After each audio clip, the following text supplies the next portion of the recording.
for this next level and this journey that he's about to go. And I think he's the most equipped. So whether he goes 1, 2, or 3, he's exceeded all expectations. And Shedeur is still my QB1 and will be my QB1. Week in, week out, I handle my business. I do what I'm supposed to do. You either see that or you don't. Quarterbacks scheduled to arrive at the Combine on Tuesday. Their on-field workouts slated for Saturday. The one guy we will not see throw in Indy, we know, is Shedeur Sanders. The Colorado quarterback considered to be one of the top 2 players at his position available in April's draft. And while he won't work out, he will be meeting with teams in Indianapolis. And not working out at the Combine has become, well, sort of a thing for the top prospects lately. The last 5 quarterbacks taken first overall in the NFL draft did not work out at the Combine. The last one was actually Baker Mayfield back in 2018.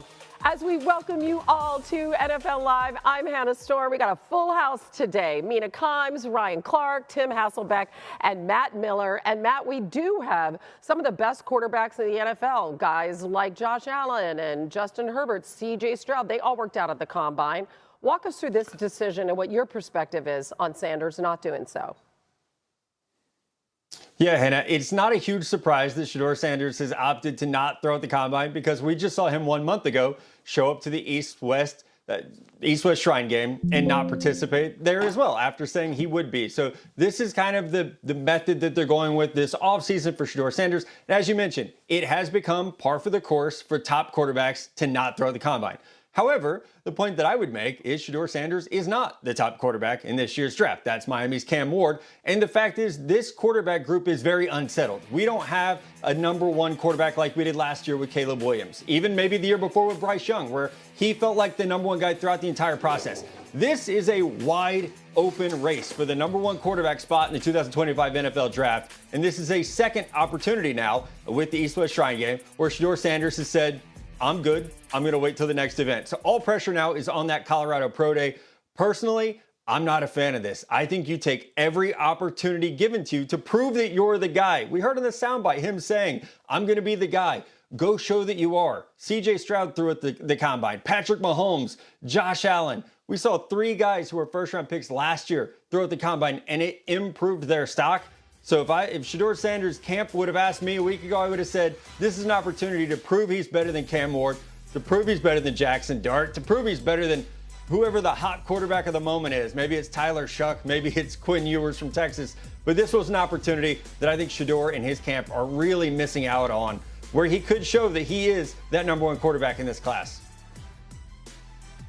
Yeah, I disagree. I think everything about Shedeur Sanders and all the talk surrounding him from the time he got to Colorado, maybe even Jackson State, has been pushing this narrative that this kid needs to be more or do more or be different than any other quarterbacks have because he is different. Maybe it's his last name. Maybe it's the way that he speaks. Maybe it's the way that he moves around that people don't like from the outside. But whoever threw at the Combine last year, it certainly didn't push their stock ahead of someone like Caleb Williams, who didn't throw, someone like Jayden Daniels, who didn't throw. Hell, Joe Burrow, who I obviously know was in a different position than Shedeur Sanders is, didn't throw at all, obviously because of COVID. So he didn't throw at the Combine. He didn't have a pro day. It worked out well for him. Shedeur Sanders and Deion Sanders and their camp are going to make decisions based on what they feel is best for him. And so many times we see some of these quarterbacks be more comfortable with throwing at their home pro day, throwing to the wide receivers that they know and maximizing their opportunities that way. And so I'm not going to come on this show and be different with Shedeur Sanders than I was with Caleb Williams, be different with Shedeur Sanders than I was with Jayden Daniels. It's a decision that he's make. He'll have an opportunity to be evaluated firstly by the film in the interview session and then his pro days and private workouts if teams choose to do so. Yeah, I just don't think it's surprising to see a guy who's, projected to go, just let's be conservative, first half of the first round.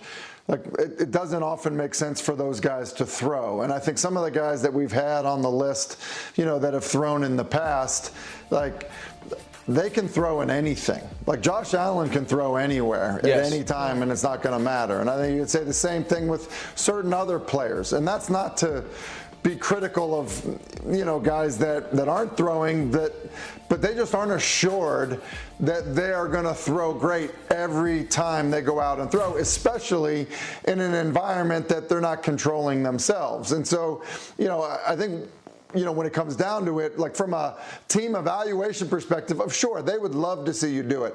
But from a player perspective, if you cannot do it and it won't impact where you get drafted or at what level you get drafted, then it really doesn't make sense to do it. Like, I just remember being at the Giants, and Eli always joked about how, like, he had never been timed in a 40 ever in his entire life. Like, guess what? Like, that wasn't by accident, okay? And so, like, the reality is, like, a similar thing can happen, when you're talking about throwing.